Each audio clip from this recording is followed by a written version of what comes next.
أعوذ بالله من الشيطان الرجيم. بسم الله الرحمن الرحيم.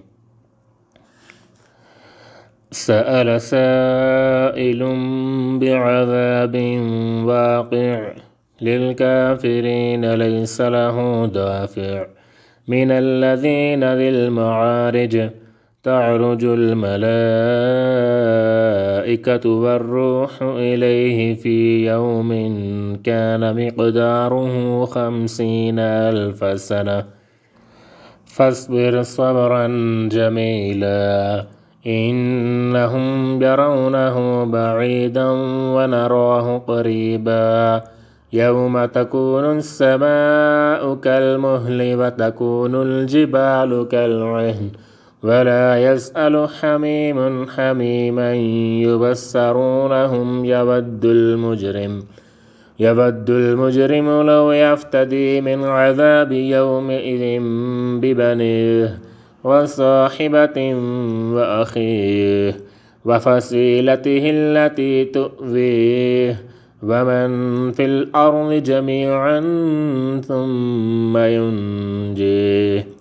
كلا إنها لظى نزاعة للشوى تدعو من أدبر وتولى وجمع فأوعى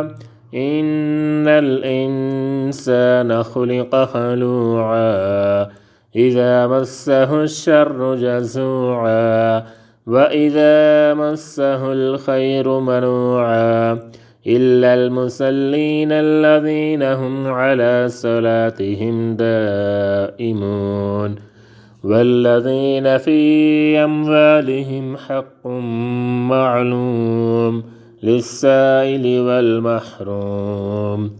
والذين يصدقون بيوم الدين والذين هم من عذاب ربهم مشفقون إن عذاب ربهم غير مأمون والذين هم لفروجهم حافظون إلا على أزواجهم أو ما ملكت أيمانهم فإنهم غير ملومين فمن ابتغى وراء ذلك فأولئك هم العادون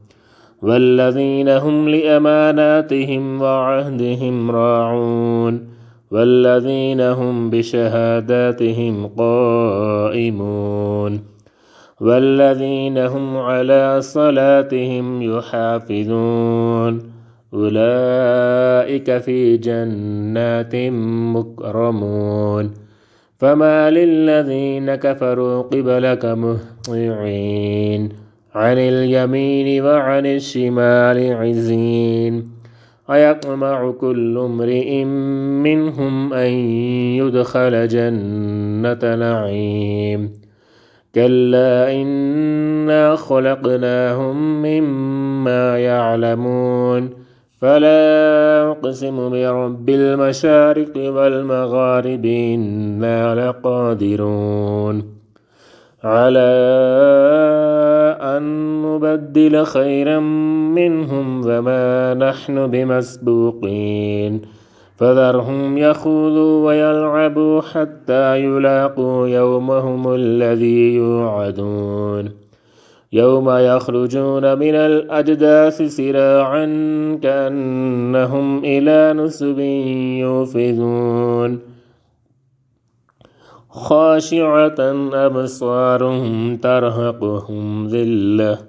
ذلك اليوم الذي كانوا يوعدون